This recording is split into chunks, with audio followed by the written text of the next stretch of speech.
기도문하겠습니다. 하늘에 계신 우리 아버지여, 이름이 거룩히 여김을 받으시오며 나라의 임하옵시며 뜻이 하늘에서 이루어진 것 같이 땅에서도 이루어지이다. 오늘 우리에게 일용할 양식을 주옵시고 우리가 우리에게 죄 지은 자를 사하여 준 것 같이 우리의 죄를 사하여 주옵시고 우리를 시험에 들게 하지 마옵시며 다만 악에서 구하옵소서. 나라와 근세와 영광이 아버지께 영원히 싸움나이다. 아멘. 찬송가 410장 찬양 드리겠습니다. 하나님의 은혜로 그날까지 저가 능히 지키실 줄을 확신합니다. 아멘.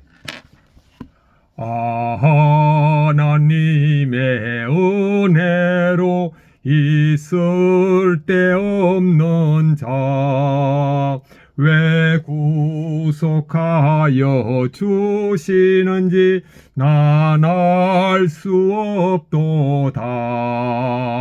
내가 믿고 또 의지함은 내 모든 형편 잘 아는 주님 늘 돌보아 주실 것을 나는 확실히 아네. 아멘.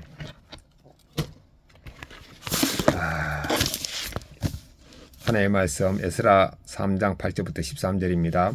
예루살렘에 있는 하나님의 성전에 이른 지 2년 둘째 달에 스알델의 아들 스룹바벨과 요사닥의 아들 예수아와 다른 형제 제사장들과 레위 사람들과 물어 사로잡혔다가 예루살렘에 돌아온 자들이 공사를 시작하고 20세 이상의 레위 사람들을 세워 여호와의 성전 공사를 감독하게 하며 이에 예수아와 그의 아들과 그의 형제들과 감미엘과 그의 아들들과 유다 자손과 헤나다 자손과 그 형제 레위 사람들이 일제히 일어나 하나님의 성전 일꾼들을 감독하니라. 건축자가 여호와의 성전에 기초를 놓을 때 제사장들은 예복을 입고 나팔을 들고 아삽 자손 레위 사람들은 재검을 들고 서서 이스라엘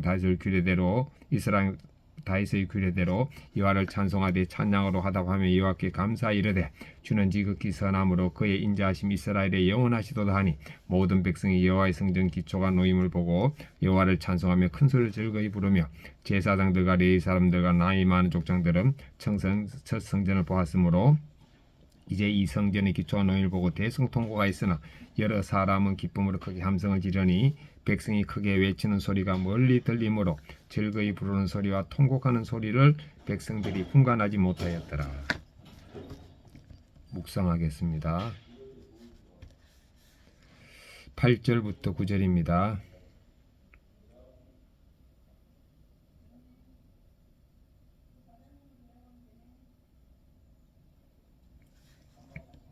예루살렘에 돌아온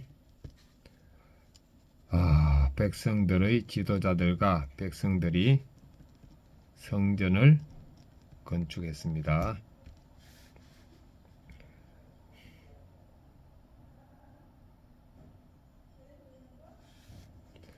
성전을 건축할 때 여호와를 찬송하며 큰 소리로 즐거이 부르면서 건축했습니다.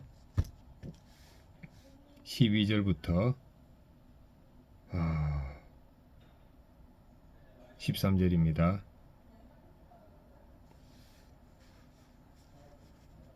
제사장들과 레위 사람들과 나이 많은 족장들은 첫 성전을 보았으므로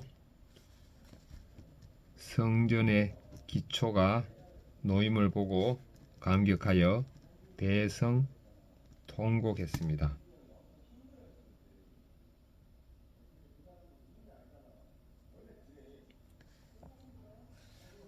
그리고 여러 사람은 기쁨으로 소리를 질렀습니다.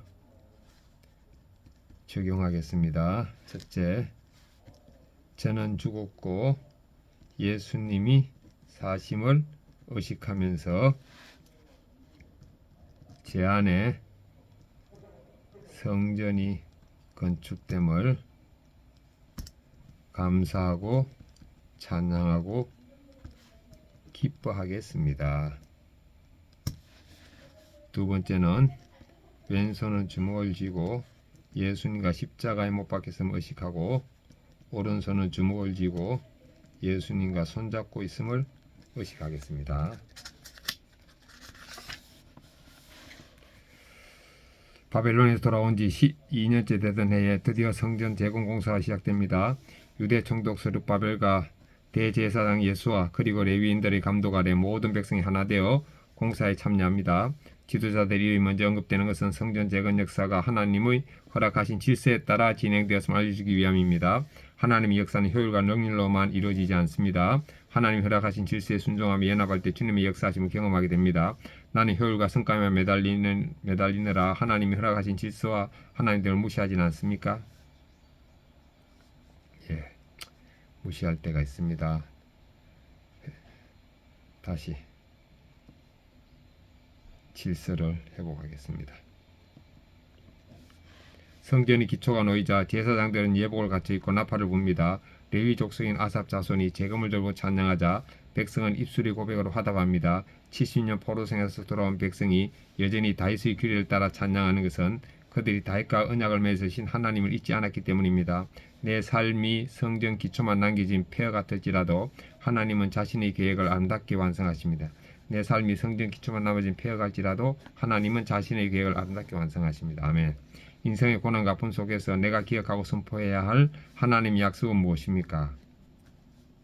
하나님의 약속은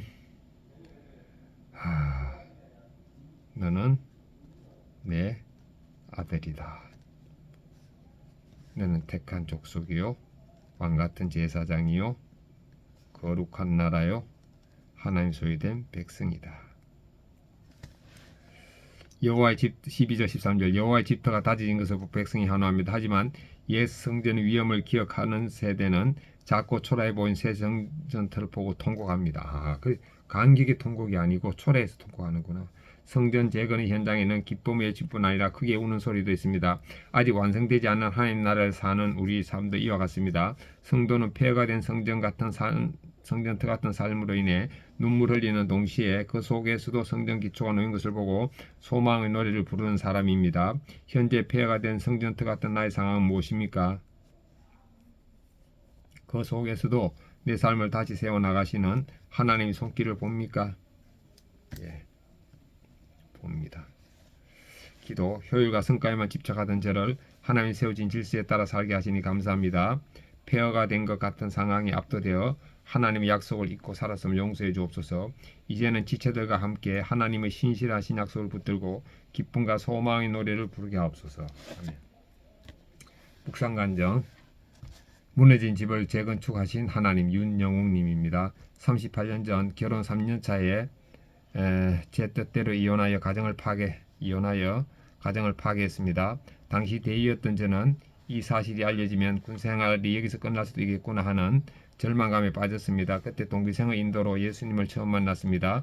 이혼 사실을 감추려고 공수부대 지원에 열심히 근무한 한편 몰래 재혼하여 중용으로까지 진급했습니다. 그러나 속지 않으시는 하나님은 제 아내의 음란을 들춰내셨습니다. 유부녀와의 불륜이 드러나 강제 전역을 당한 것입니다. 이 사실을 알게 된 아내가 저를 책망하자 저는 적반하장으로 분을 내며 극기야 가정폭력까지 행사했습니다. 그렇게 저는 두 번째 이혼 위기에서 구속사 말씀을 들으며 큐티하기 시작했습니다. 그러자 하나님이 저의 악과 음란을 깨닫고 회개하게 하셨고 가정 폭력을 끊게 하심으로 저희 가정의 성전을 재건축하셨습니다. 그리고 말씀으로 제 삶을 나누어 다른 사람을 살리는 사명을 감당하게 하셨습니다. 작년 저희 부부 소그룹 모임에는 아내에게 큰 상해를 입혔다가 돌이키고 회개한 집사님, 외도로 아내와 이혼했다가 말씀이 들려 재결합한 집사님이 있었습니다. 저는 깨어진 이 두 가정에 여호와의 성전 기초가 놓이는 가정을 지켜보며 여호와를 찬송했습니다. 또한 지난날 제게 고난을 주셔서 다른 가정을 살리는데 쓰이게 하심을 감사했습니다. 그럼에도 저는 전역 후 시작한 사업이 망해 아직도 물질 고난을 겪고 있습니다.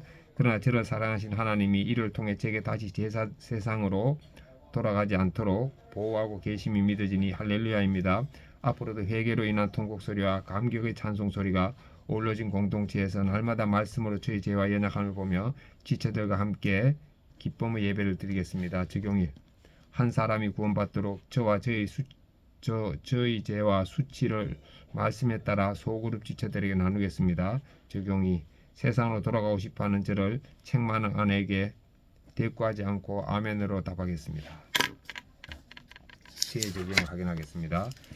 적용 1. 저는 죽고 예수님 사심 의식하면서 제 안에 성전 건축됨을 감사하고 찬양하고 기뻐하겠습니다. 적용 2. 왼손은 주먹을 쥐고 예수가 십자가에 못 박혀서 의식하고 오른손은 주먹을 쥐고 예수를 손잡고 의식하겠습니다. 적용 3. 저는 죽고 예수님이 사심을 의식하면서 아내와 딸에게 예라고만 답하겠습니다. 아멘.